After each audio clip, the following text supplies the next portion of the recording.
सनातन धर्म हजारों सालों से चला आ रहा एक प्राचीन धर्म है। इसमें अलग अलग तरह की मान्यताएं, परंपराएं और दर्शन शामिल हैं। हिंदू धर्म की सबसे दिलचस्प बातों में से एक है मल्टीवर्स की अवधारणा। मल्टीवर्स अनंत, अविनाशी और लगातार बढ़ता हुआ ब्रह्मांड है, जिसमें कई दुनियाएं, आयाम और अस्तित्व के स्तर शामिल हैं। हम अक्सर नई मार्वल फिल्मों को देखकर चकित रह जाते हैं, जो विभिन्न डायमेंशंस और मल्टीवर्स के अस्तित्व की संभावना के बारे में बात करती हैं।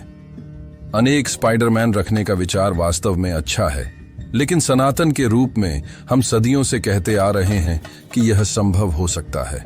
मल्टीवर्स थियरी सनातन इतिहास का एक अभिन्न अंग है और यह वीडियो, पुराणों और वेदों पर आधारित प्रमाण प्रदान करेगा।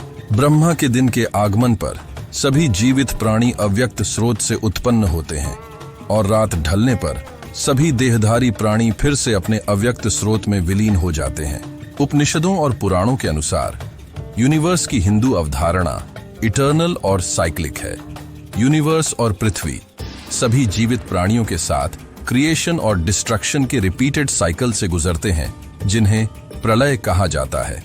यूनिवर्स के बारे में व्यापक हिंदू दृष्टिकोण यह है कि यह साइकिल्स की एक श्रृंखला के माध्यम से लगातार पुनः निर्मित होता रहता है।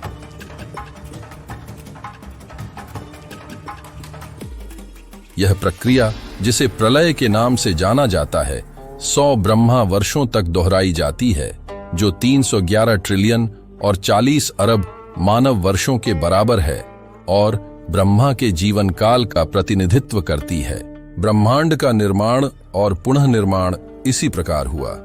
अब सृजन पर कई ब्रह्मांड और लोक एक साथ बनते हैं और एटम्स की तरह चलते हैं।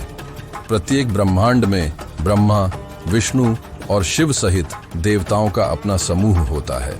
पुराणों के अनुसार ब्रह्मांड में कई लोक मौजूद हैं। पुराणों में सबसे अधिक उल्लिखित लोक स्वर्ग, पृथ्वी और पाताल हैं। हालांकि पुराणों में 14 लोकों का उल्लेख है। इन लोकों के अलावा अस्तित्व के विभिन्न डायमेंशन और प्लेन्स भी हैं, जिन्हें अस्तित्व का क्रम बनाते हुए एक दूसरे के ऊपर रखे जाने के रूप में वर्णित किया गया है। ऐसा माना जाता है कि ये लोक आपस में जुड़े हुए हैं और प्राणी अपने कर्म और आध्यात्मिक विकास के आधार पर अस्तित्व के विभिन्न स्तरों के बीच घूम सकते हैं। हिंदू धर्म के कुछ सिद्धांत, जैसे अद्वैत वेदांत, इन्फिनिट संख्या में ब्रह्मांडों या वास्तविकताओं के अस्तित्व का प्रस्ताव करते हैं, जिनमें से प्रत्येक की अपनी अलग विशेषताएं और फिजिक्स के नियम हैं। ऐसा माना जाता है कि ये ब्रह्मांड आपस में जुड़े हुए हैं और एक दूसरे के साथ सह अस्तित्व में हैं, जिससे एक मल्टीवर्स बनता है। माना जाता है कि मल्टीवर्स ब्रह्मा की विभिन्न सोच का परिणाम है। श्रीमद् भगवतम के अनुसार प्रत्येक ब्रह्मांड 7 परतों से ढका हुआ है। पृथ्वी, जल, अग्नि, वायु, आकाश, कुल ऊर्जा और मिथ्या अहंकार प्रत्येक पिछले से 10 गुना बड़ा है। इसके अलावा असंख्य ब्रह्मांड हैं और वे असीमित रूप से बड़े हैं।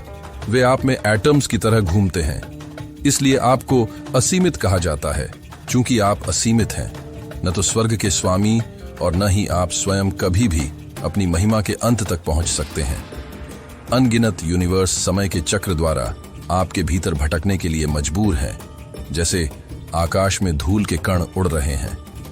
श्रुतियां ईश्वर से अलग हर चीज को खत्म करने की अपनी पद्धति का पालन करते हुए आपको अपने अंतिम निष्कर्ष के रूप में प्रकट करके सफल हो जाती है। आप एक ब्रह्मांड को जानते हैं। जीवित संस्थाएं कई ब्रह्मांडों में पैदा होती हैं, जैसे कई उड़ुम्बरा फलों में मच्छर। कई अन्य बड़ी दुनियाएं हैं, जैसे अंधेरे में भूत, दूसरों द्वारा अनदेखी। मल्टीवर्स की अवधारणा का हिंदू आध्यात्मिकता और दर्शन पर महत्वपूर्ण प्रभाव है। यह कर्म और पुनर्जन्म के विचार को रेखांकित करता है, जो हिंदू धर्म के केंद्र में है। यह सुझाव देकर कि प्राणी अपने कार्यों और आध्यात्मिक विकास के आधार पर अस्तित्व के विभिन्न स्तरों के बीच स्थानांतरित हो सकते हैं।